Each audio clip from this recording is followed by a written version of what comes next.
وأشهد أن لا إله إلا الله وحده لا شريك له وأشهد أن محمدا عبده ورسوله قال الله تعالى يا أيها الذين آمنوا اتقوا الله حق تقاته ولا تموتن إلا وأنتم مسلمون وقال عز من قائل أيها الناس اتقوا ربكم الذي خلقكم من نفس واحدة وخلق منها زوجها وبث منهما رجالا كثيرا ونساء واتقوا الله الذي تساءلون به والأرحام إن الله كان عليكم رقيبا وقال عز وجل يا أيها الذين آمنوا اتقوا الله وقولوا قولا سديدا يصلح لكم أعمالكم ويغفر لكم ذنوبكم ومن يطع الله ورسوله فقد فاز فوزا عظيما أما بعد فإن أصدق الحديث كتاب الله وخير هدي محمد صلى الله عليه وسلم وشر الأمور محدثاتها فإن كل محدثة بدعة وبدعة ضلالة وإن في النار.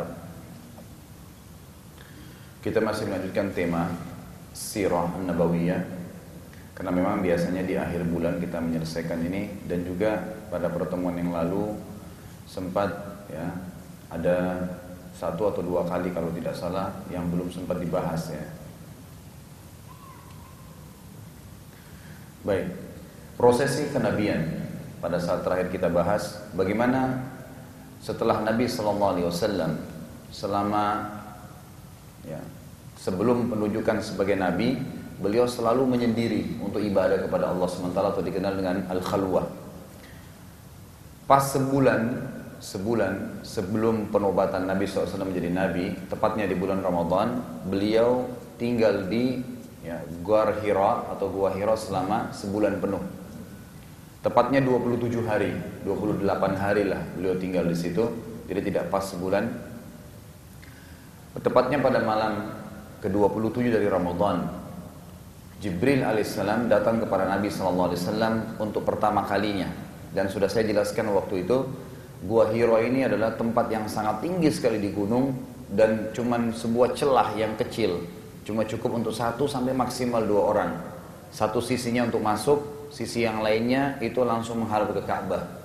Dan kita juga sudah sebutkan kenapa Nabi SAW memilih Gua Hira, karena Gua Hira sangat jauh dari jangkauan manusia agar beliau tidak terganggu. Dan yang kedua karena ada sisinya, tinggi sekali gunungnya, ada sisinya langsung melihat ke Ka'bah. Dan beliau pada saat itu dicintai atau dimasukkan dalam hatinya cinta, ingin sekali beribadah kepada Allah, ingin sekali bertafakur melihat langit, bumi, senang melihat Ka'bah, senang menyebut-nyebut namanya Allah. Walaupun waktu itu belum ada ragam ibadah kayak kita sekarang. Setelah kurang lebih 27 malam ya, tinggal di Gua Hira, pada saat itu malam 27 di tengah malam, tepatnya Nabi SAW lagi duduk melihat ke arah Ka'bah. Tiba-tiba saja datang seseorang kepada dia menggunakan baju putih, kemudian langsung mendekati dia, dan ini di atas gunung, di sebuah puncak gunung, dan tidak mungkin manusia datang tiba-tiba di situ.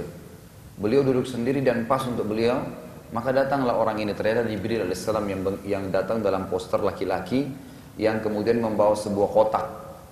Sebagaimana sabda Nabi SAW, telah datang kepadaku seseorang yang menggunakan pakaian putih bersih, dan di tangannya terdapat sebuah kotak yang terbungkus dengan sutra, dan di dalamnya terdapat sebuah buku. Lalu orang itu berkata, bacalah wahai Muhammad.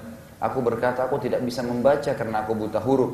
Lalu orang itu memelukku dengan sangat keras, sampai seakan-akan ruhku akan keluar. Lalu ia berkata lagi, bacalah wahai Muhammad untuk yang kedua kalinya. Aku berkata, aku tidak bisa membaca karena buta huruf. Orang itu memelukku untuk yang kedua kali dengan sangat keras, lalu sampai seakan-akan ruhku akan keluar. Lalu ia berkata lagi, bacalah wahai Muhammad yang ketiga kali. Lalu aku berkata, aku tidak bisa membaca. Lalu orang itu memelukku yang ketiga kalinya dengan sangat keras, seakan-akan ruhku akan keluar. Lalu ia membaca atau berkata, bacalah hai Muhammad. Aku berkata, apa yang harus aku baca? Lalu Jibril AS berkata, surah Al-Alaq urutan 96 ayat 1 sampai ayat 5. A'udzubillahi minasyaitonirrajim. Iqra' bismi rabbikal ladzi khalaq, khalaqal insana min 'alaq, iqra' wa rabbukal akramal ladzi 'allama bil qalam 'allamal insana ma lam ya'lam. Bacalah dengan menyebut nama Tuhanmu yang telah menciptakan segala sesuatu. Dialah yang telah menciptakan manusia dari segumpal darah. Bacalah, dan Tuhanmu lah yang Maha Pemurah, yang mengajar manusia dengan perantara kalam atau pulpen yang ditulis. Dia mengajarkan kepada manusia apa yang tidak diketahuinya. Ada 2 pelajaran besar dari kejadian ini. Yang pertama, jemaah sekalian rahimani rahimakumullah, bahwasanya yang sering diadakan acara oleh banyak kaum muslimin, acara nuzul Quran tanggal 17 Ramadan, ini tidak benar. Tidak pernah ada acara namanya nuzul Quran. Kalaupun ada, itu bukan malam 17, tapi malam 27, di mana Nabi SAW pertama kali menerima wahyu. Di Indonesia hampir setiap tahun dirayakan malam nuzul Quran tanggal 17 Ramadan. Pertama, secara histori salah, tidak pernah ada yang disebutkan tanggal 17 Ramadan, tapi malam 27. Yang kedua, Nabi SAW sendiri tidak pernah sama sekali merayakan hari turunnya Al-Quran ini. Juga Nabi SAW tidak pernah mendatangi Gua Hira, nggak pernah mendatangi Gua Hira. Setelah kejadian ini tidak pernah lagi datang. Dia ataupun Nabi SAW ataupun para sahabat, baik di zaman Nabi SAW di Mekah atau Nabi setelah hijrah, tidak pernah lagi ke Gua Hira. Jadi tidak perlu jemaah haji kita repot-repot untuk ke Gua Hira, manjat-manjat di gunung sampai ada yang jatuh meninggal dunia. Ini semua karena kejahilan terhadap hukum Allah Subhanahu wa taala. Ini poin pertama, pelajaran pertama. Pelajaran yang kedua jemaah sekalian, dari firman Allah Subhanahu wa taala, "Iqra bismi rabbikal ladzi khalaq." Kata para ulama, berarti dalam Islam tidak ada namanya membaca di dalam hati. Perhatikan ya, tidak ada zikir, doa ya, dalam hati. Semua harus diucapkan, tapi tidak mengeraskan. Sama dengan sholat duhur dan sholat asar. Sholat apa namanya? Sir. Sholat sir. Kalau sholat yang mengerasin suara namanya sholat jahar. Itu subuh, maghrib, isya, sholat jahar namanya. Kalau sholat yang tidak ngerasin suara, itu namanya duhur dan asar atau sholat sir. Sir ini bukan berarti menghilangkan suara, tapi mengecilkan suara, sehingga hanya kita sendiri yang dengar. Makanya banyak orang salah paham dengan poin ini, sehingga mereka kalau baca Quran, itu dalam hati, nggak ada suaranya sama sekali keluar. Kalau dia sholat duhur, nggak ada suaranya dalam hati dia baca, maka tidak akan pernah khusyuk. Tidak akan pernah khusyuk, karena memang ditunggangi oleh setan. Ya, ditunggangi oleh setan. Makanya kata Nabi SAW atau dalam Al-Quran ini, Iqra itu disuruh baca. Bacalah. Nabi SAW tidak bisa membaca, tapi disuruh baca, suruh kerasin suara, dan cukup banyak sekali contoh bagaimana Nabi SAW membaca Al-Quran dan didengar oleh para sahabat, bagaimana para sahabat ngaji dan didengar oleh para sahabat yang lain dan juga Nabi SAW. Dan ini pelajaran yang sangat besar jemaah sekalian. Sekali lagi, jangan pernah berzikir dalam hati, jangan pernah berdoa dalam hati. Doa, ucapin walaupun cuma kita yang dengar, gitu kan. Melihat kejadian tersebut, ya, Nabi SAW makin ketakutan dan bergegas balik ke Mekah sambil berlari dari Gua Hira. Pada saat yang bersamaan, Khadijah yang sedang di rumahnya tiba-tiba merasa khawatir lalu menyuruh pembantunya untuk melihat keadaan Nabi SAW di Gua Hira. Tetapi saat tiba di Gua Hira, ia tidak mendapati Nabi SAW karena pembantunya Khadijah naik, Nabi SAW sudah turun dan gunung sangat tinggi, tidak berpapasan. Dalam keadaan takut, Nabi SAW berlari dengan cepat menuju ke Mekah. Sebelum tiba di Mekah, beliau SAW mendengar suara dari langit. Waktu itu mulai sudah agak terang sedikit langit, ya, sudah menjelang subuh. Suara itu mengatakan, "Wahai Muhammad," beliau SAW bersabda, "lalu aku mengangkat kepalaku ke arah langit, ternyata Jibril alaihissalam telah datang dengan poster aslinya. Ia memiliki 600 ekor sayap, yang dimanapun ku alihkan pandanganku, ke kanan, ke timur, ke barat, ke timur, ke utara, ke selatan, dimanapun aku arahkan di atas langit, di sana tubuh Jibril kutemukan, ya, memenuhi antara timur dan barat." Jibril alaihissalam berkata, "Wahai Muhammad, engkau adalah utusan Allah dan aku Jibril. Wahai Muhammad, engkau adalah utusan Allah dan aku Jibril. Wahai Muhammad, engkau adalah utusan Allah dan aku Jibril." 3 kali. Setelah itu Jibril alaihissalam menghilang.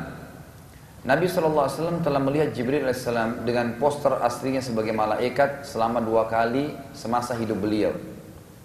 Sekali pada saat pertama menerima Iqra bismi rabbikal ladzi khalaq. Setelah itu Nabi SAW tidak pernah lagi lihat Jibril kecuali dalam poster manusia atau cuma mendengarkan suaranya. Tapi poster asli malaikat yang sangat besar itu cuma 2 kali dilihat. Sekali pada saat tadi pulang dari Gua Hira, sekali lagi pada saat beliau sedang naik ke atas langit untuk menerima perintah solat di Sidratil Muntaha.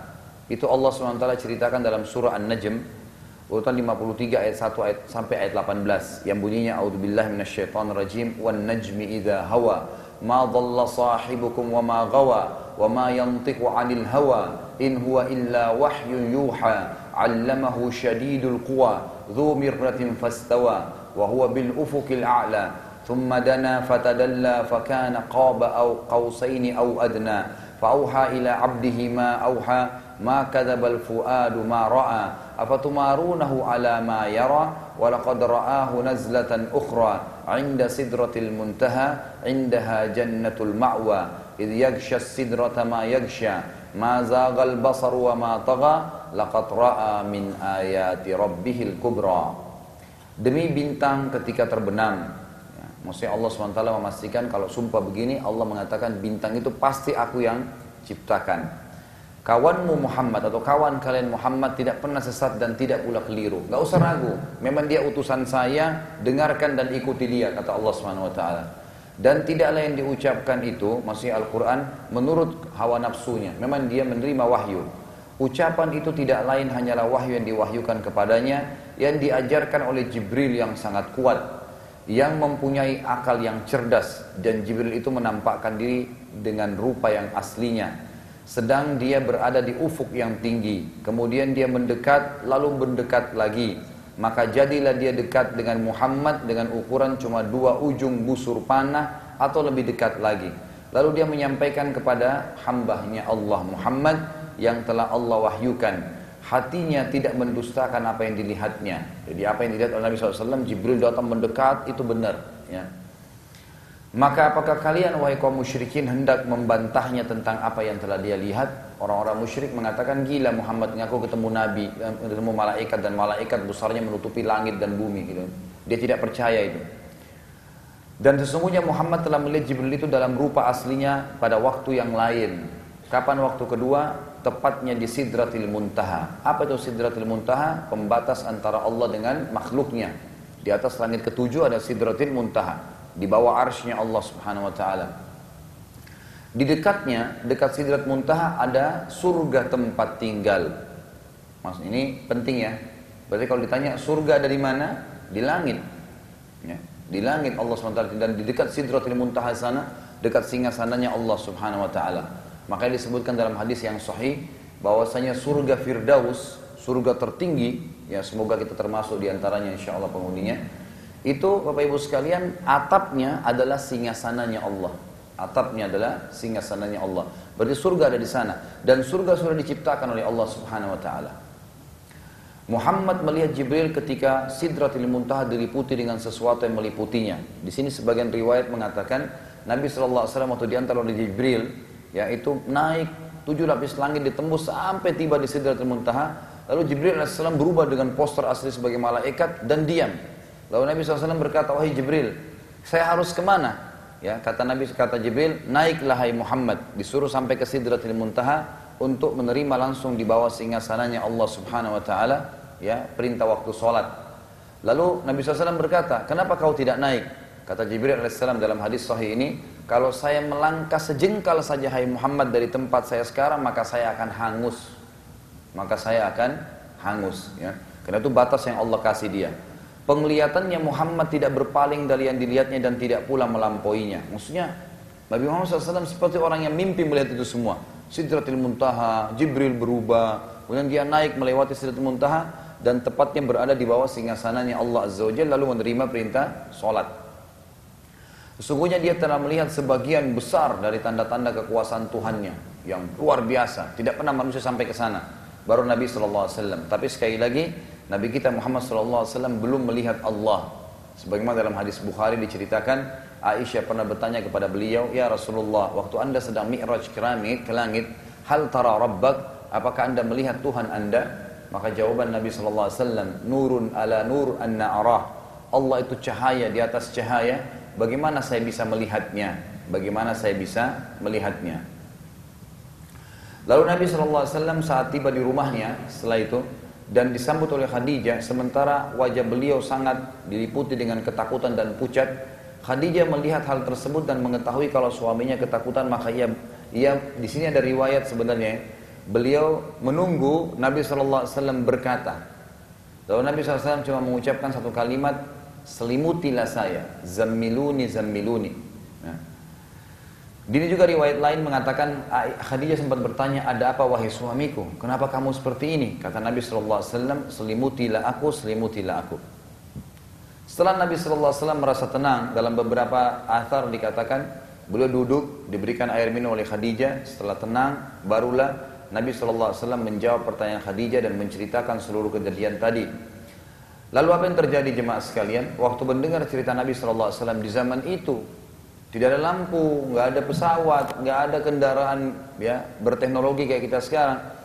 Lihat bagaimana istri yang soleha. Suaminya cerita, langsung dia katakan apa? Karena Nabi SAW takut dan tidak mungkin ada yang percaya. Naik ke langit, kalau ketemu Jibril tadi dengan poster asli, bukan naik ke langit ya. Ketemu dengan Jibril dengan poster asli, kemudian dari Gua Hira dia lari, orang itu berbicara, Jibril berbicara dengannya. Khadijah mengatakan, wahai suamiku, apakah engkau mengira engkau telah ditimpa sesuatu yang buruk, maksudnya gangguan jin? Tidak akan pernah. Demi Allah, karena sesungguhnya engkau senantiasa menjaga hubungan silaturahim, membantu orang miskin dan membantu orang-orang yang butuh bantuan. Kata sebagian ulama hadis yang coba menjelaskan tentang riwayat ini, jadi hubungan silaturahim, membantu orang miskin, ini termasuk masih sisa dari ajaran Nabi Ibrahim alaihissalam yang masih diamalkan oleh masyarakat Mekah. Dan mereka sangat yakin siapapun yang mengamalkan amalan-amalan itu, maka dia tidak akan diganggu oleh syaitan. Jadi inilah sebabnya kenapa Khadijah berkata kalimat-kalimat ini kepada Nabi alaihissalatu wassalam. Lalu Khadijah membawa Nabi SAW untuk menemui misanannya seorang pendeta Nasrani pada saat itu yang bernama Waraqah bin Naufal. Misanannya siapa? Khadijah. Ini terkenal orang yang luar biasa, pendeta Nasrani waktu itu, yang memang dia sedang menunggu sosok seorang nabi yang dia tahu dalam Injil akan keluar di kota Mekah. Setelah Khadijah menceritakan seluruh kejadian tersebut, maka Waraqah bin Naufal, tadi pendeta Nasrani sepupunya Khadijah, terheran-heran karena segala yang telah ia ketahui tentang ciri-ciri Jibril alaihissalam yang terdapat dalam Injil, terdapat pula pada makhluk yang telah menemui Muhammad sallallahu alaihi wasallam. Lalu ia bertakbir dan berkata, demi Allah, telah datang kepadamu Namusul Akbar. Ya, orang Arab itu semua yang bersayap diistilahkan namus. Karena Jibril alaihissalam besar, maka dikatakan Namusul Akbar. Juga dalam Injil dan Taurat digunakan kalimat ini, Namusul Akbar. Ini julukan dan nama lainnya Jibril alaihissalam. Kata Waraqah bin Naufal berkata, demi Allah, telah datang padamu Namusul Akbar yang telah datang pada Musa alaihissalam. Saya berharap bisa hidup ya saat engkau kelak nanti menjadi nabi dan menjadi penolongmu saat engkau diperangi dan dikeluarkan oleh kaummu dari Mekah. Lalu Nabi SAW heran. Nabi SAW sempat berkata, apakah mereka akan mengeluarkanku? Kata Waraqah bin Naufal, karena waktu itu Nabi SAW dihormatin di Mekah. Seorang tokoh masyarakat, gak mungkin, gak masuk di akal tiba-tiba mau dimusuhin gitu. Nabi belum tangkap akan terjadi nanti ya kebencian dari orang-orang Quraisy. Waraqah menjawab, demi Allah, tidak seorang pun yang diutus sepertimu kecuali akan diperangi dan dikeluarkan oleh kaumnya, maksudnya kaumnya menolak untuk beriman. Setelah kejadian tersebut, wahyu terputus selama 6 bulan jemaah sekalian, sesuai dengan pendapat yang paling rajih atau paling kuat. Dan pada masa 6 bulan tersebut, Waraqah bin Naufal wafat. Tadi sepupunya Khadijah. Kan sudah dia bilang, kalau nanti saya masih hidup pada saat kau terima, diutus oleh Allah SWT, terima wahyu lagi, gitu kan? Ya, maka saya akan menjadi penolongmu. Maka kata Nabi SAW, saya melihat Waraqah bin Naufal di surga. Kenapa?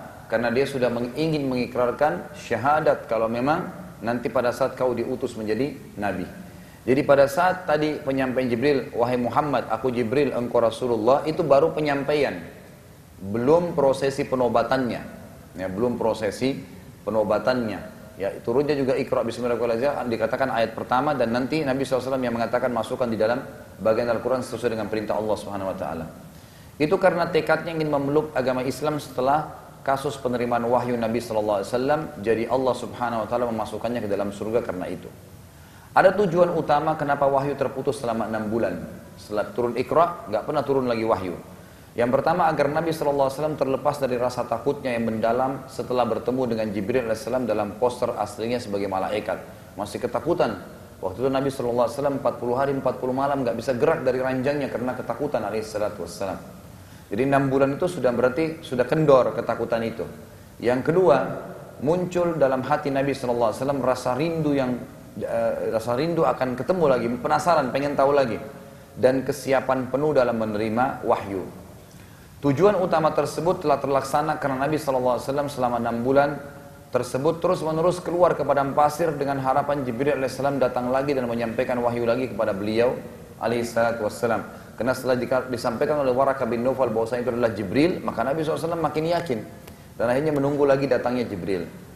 Pada suatu malam yang mulia, sementara Nabi SAW sedang tidur dan berbungkuskan selimut, Jibril alaihissalam datang dengan wahyunya yang berisi perintah dan menyampaikan dakwah Islam. Tapi ini datang hanya sekedar suara yang Nabi dengar. Ini yang saya katakan tadi. Jadi setelah itu Nabi SAW bertemu Jibril, kalau bukan dengan gambar manusia, ya berarti cuma suara yang beliau dengarkan. Dan Jibril alaihissalam membisikkan ke dalam hati Nabi SAW surah Al-Muddathir urutan 74 ayat 1 sampai ayat 7 yang bunyinya, A'udzubillahi minasyaitonirrajim, ya ayyuhal muddathir kum fa'anzir wa rabbaka fakabbir wa thiyabaka fatahhir warrujza fahjur wa la tamnun tastakthir wa lirabbika fasbir. Hai orang yang berkemul atau berselimut, bangunlah lalu berilah peringatan, dan Tuhanmu agukanlah, dan pakaianmu bersihkanlah, dan perbuatan dosa tinggalkanlah, dan jangan kamu memberi dengan maksud memperoleh balasan yang lebih banyak, dan untuk memenuhi perintah Tuhanmu bersabarlah. Kata para ulama, semuanya sepakat, ahli sejarah dan ahli tafsir, inilah ayat pertama yang membuktikan Nabi SAW ya resmi dirobatkan jadi Rasul, karena sudah ada perintah untuk menyampaikan, ya perintah menyampaikan. Gitu. Dan di sini katakan, hai orang-orang yang berselimut, bangunlah, lalu berikan peringatan, sampaikan, ya bahwasanya Tuhanmu Allah, larang mereka untuk menyembah berhala. Kemudian dikatakan, dan Tuhanmu agungkanlah, tinggalkan semua berhala itu, dan pakaianmu bersihkanlah, tidak boleh ada najis lagi ya dalam tubuhnya atau dalam pakaian Nabi SAW, dan perbuatan dosa tinggalkanlah. Kata sebagian ulama, yang dimaksud buat dosa, Nabi SAW tidak pernah buat dosa sebenarnya, walaupun sebelum penobatan. Tapi di sini maksudnya dosa-dosa yang dilakukan oleh orang-orang Quraisy jauhilah, jangan sampai kamu terlibat di situ. Dan jangan kamu memberikan dengan maksud memperoleh balasan yang banyak. Ini tuntunan agama kita. Tidak boleh memberi dengan berharap balasan, ya selesai. Kecuali dengan haknya Allah Subhanahu Wa Taala. Misal kita memberikan orang sumbangan 500.000 dengan harapan nanti satu waktu kalau saya perlu saya akan dikasih. Itu nggak boleh dalam Islam. Tapi boleh kita melakukan itu pada Allah Subhanahu Wa Taala. Misal saya ingin berdoa supaya Allah terima. Saya ingin sholat malam supaya Allah Subhanahu Wa Taala memenuhi hajat saya. Itu boleh. Kalau sama Allah Subhanahu Wa Taala dibolehkan karena cukup banyak dalil yang membolehkan masalah itu, sebagaimana sabda Nabi SAW, kalau tertinggal sepertiga malam, Allah turun ke langit bumi dan bertanya pada malaikatnya, siapa yang minta tolong, saya tolong, siapa yang bertobat, saya terima tobatnya, dan siapa yang punya hajat, saya penuhi. Berarti Allah yang suruh memang kita meminta kepadanya balasan dari sholat malam itu. Setelah wahyu tersebut turun lagi, berkesinambungan wahyu Allah SWT sampai turun surah Muzammil, urutan 73 ayat 1 sampai ayat 7, yang bunyinya, A'udzubillahi minasyaitonirrajim, ya ayyuhal muzammil qumil laila illa qalila nisfahu aw inqus minhu qalila aw zid alaihi warattilil qur'ana tartila inna sanulqi alayka qawlan thaqila inna nashi'atal laili hiya ashaddu wat'an wa aqwamu qila inna laka fin nahari sabhan tawila. Hai orang-orang yang berselimut, wahai Muhammad, bangunlah untuk sholat di malam hari kecuali sedikit darinya. Dan kata para ulama, perintah yang pertama datang adalah sholat malam, dan itu hanya untuk Nabi Muhammad SAW, yaitu seperduanya, dan kurangilah dari seperdua itu sedikit, ya. Atau lebih dari seperdua itu, dan bacalah Al-Quran dengan perlahan. Sesungguhnya kami akan menurunkan kepadamu perkataan yang berat, perintah-perintah yang berat. Nanti ada jihad, ada mendakwai orang-orang kafir. Sesungguhnya bangun di waktu malam adalah lebih tepat untuk khusyuk, dan bacaan di waktu itu lebih berkesan.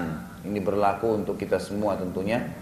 Sesungguhnya kamu pada siang hari mempunyai urusan yang panjang, atau banyak sekali yang kamu harus lakukan, karena sudah jauhnya orang-orang Quraisy dari agama Allah Subhanahu Wa Taala.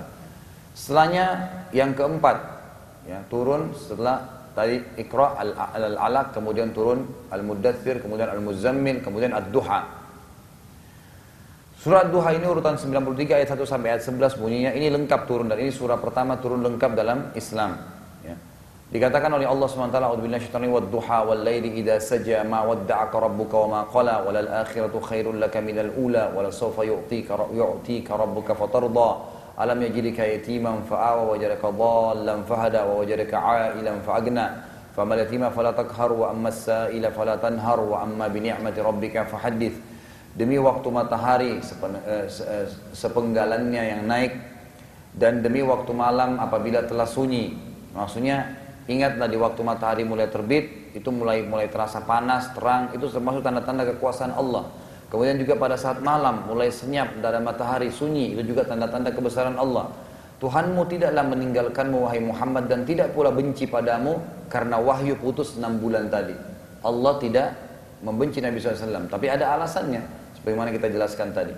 Dan sesungguhnya hari kemudian di akhirat nanti lebih baik bagimu daripada yang sekarang atau permulaan.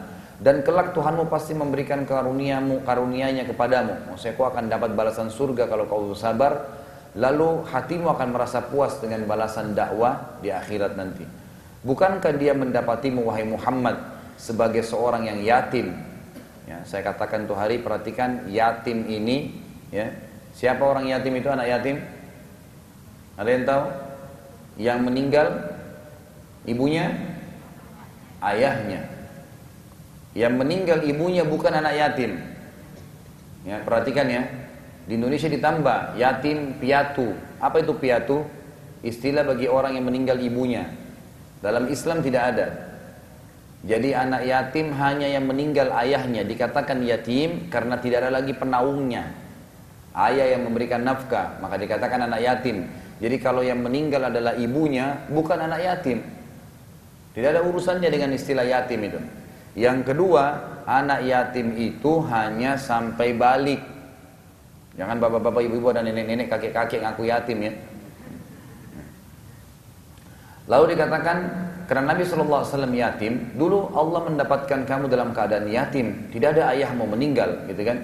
Tetapi Allah Subhanahu Wa Taala yang melindungimu, mengangkat derajat Nabi SAW, dan dia mendapatimu seseorang yang bingung, lalu dia memberikan petunjuk. Ya, Nabi SAW bingung, apa ini yang harus dilakukan, gitu kan? Setelah menerima wahyu dari Jibril alaihissalam, dan dia mendapatimu sebagai orang yang penuh kekurangan. Nabi SAW bukan seorang orang yang kaya raya di Mekah, lalu dia memberikan kecukupan. Ya, kata sebagian ulama tafsir dengan ya bisnisnya yang dikembangkan di Syam, dengan menikahnya dengan Khadijah, Allah SWT berikan kecukupan. Sebab itu terhadap anak yatim, karena kau pernah yatim, perhatikan, terhadap anak yatim janganlah kamu berlaku sewenang-wenang, dia berikan hak mereka. Dan terhadap orang yang meminta-minta, jangan kamu menghardiknya, hati-hati. Jangan karena orang minta, kemudian kita main lemparin duit ke depan wajah dia, nggak boleh. Nggak boleh menyakiti hati orang yang meminta. Kita harus lebih peka, lebih lembut, ya, lebih lembut. Ada kisah Syekh bin Baz rahimahullah, seorang ulama di Saudi. Beliau kedatangan seorang laki-laki Badui dari padang pasir, jemaah sekalian, minta bantuan. Ini tentu beliau belajar dari Nabi SAW, akhlak yang mulia. Ya. Lalu orang Badui ini minta, istri saya begini, anak saya begini, butuh bantuan. Ditulislah cek oleh Syekh bin Baz 2.000 real. 2.000 real, kurang lebih 5 juta rupiah. Lalu apa yang terjadi jemaah sekalian? Pada saat itu orang Badui ini dia tidak bisa membaca. Dia lihat angka-angkanya, angka 20, itu kan orang bahasa Arab kalau titik 0 itu titik.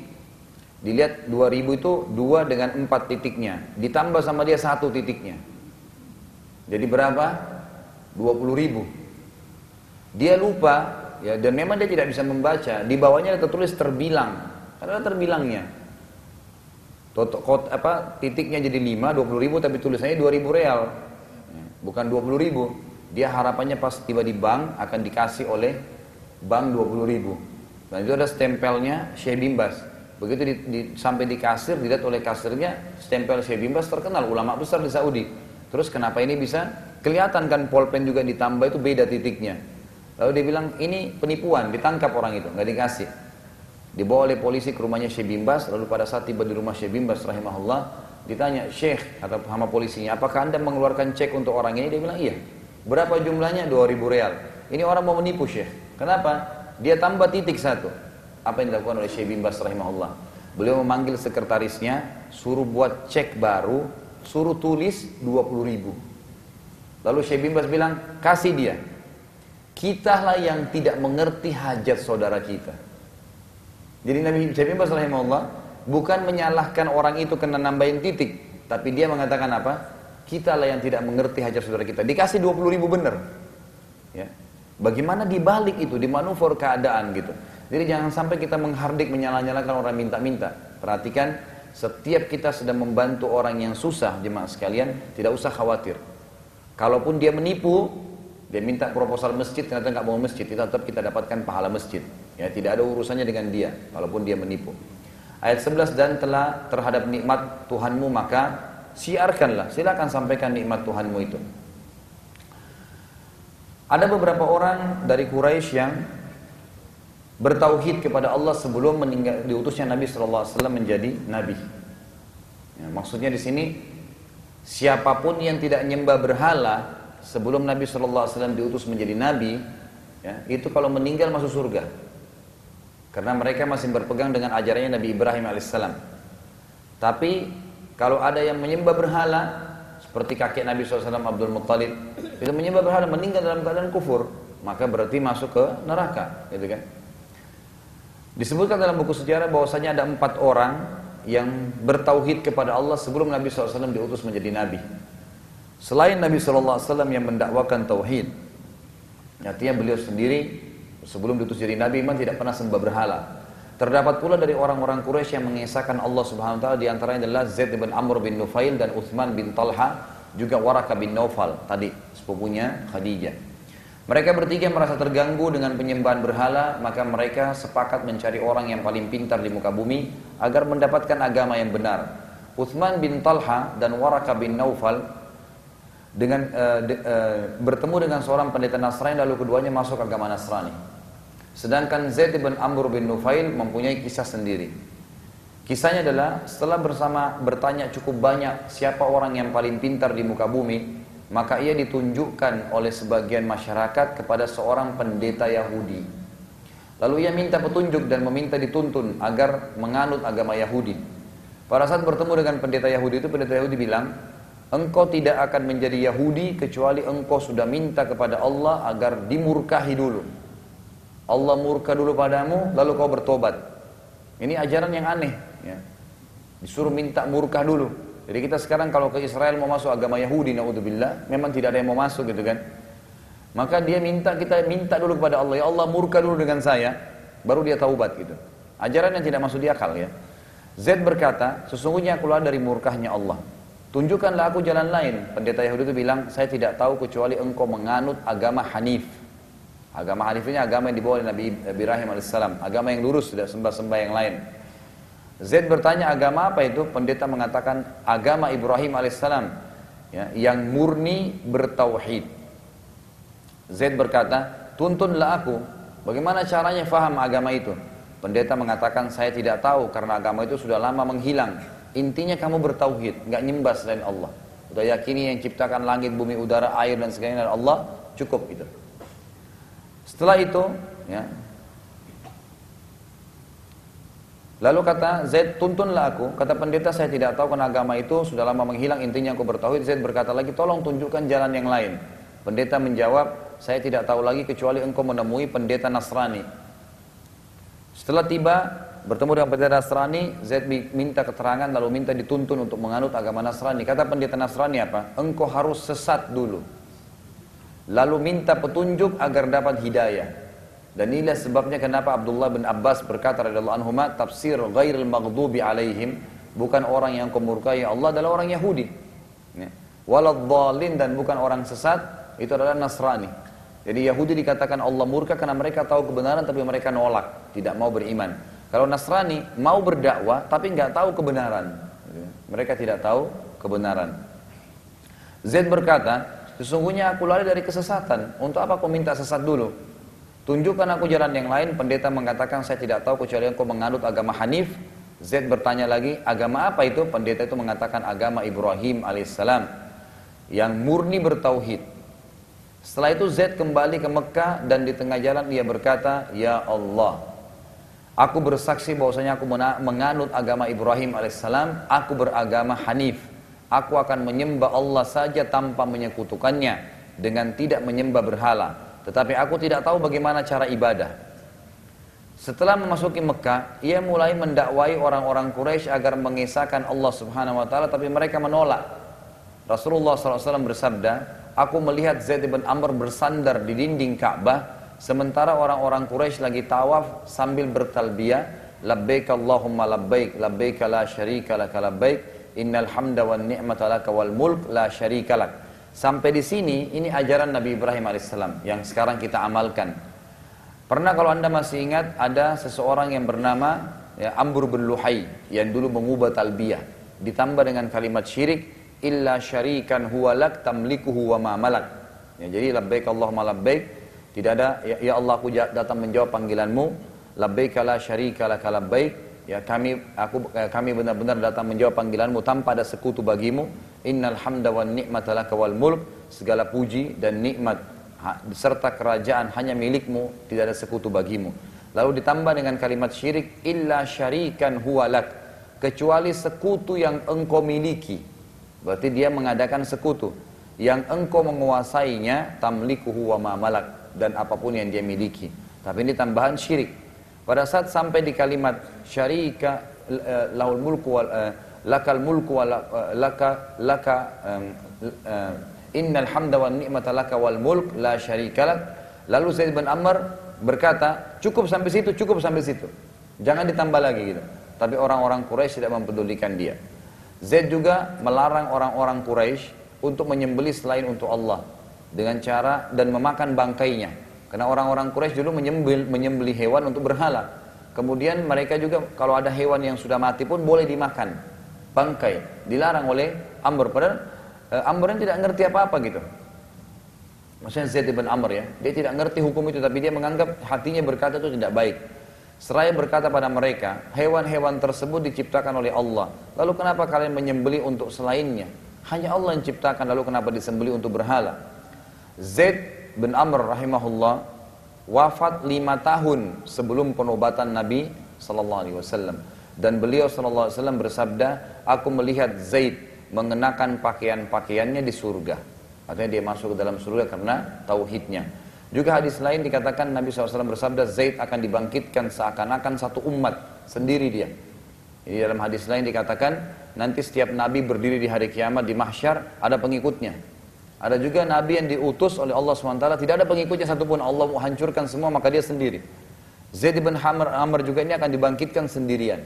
Seperti dia satu umat, karena kelebihan yang Allah SWT berikan, masalah karena dia bertauhid kepada Allah.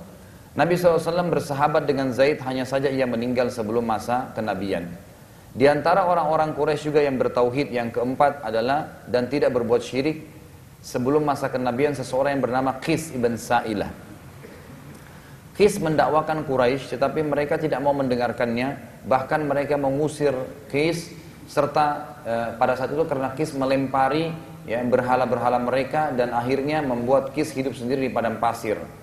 Qis berkata, Qis terkenal dengan sifat bijaksananya dan orang-orang Arab seringkali meminta petunjuk serta nasihat-nasihatnya karena sudah lama tinggal di padang pasir sampai-sampai ia bersahabat dengan hewan-hewan buas.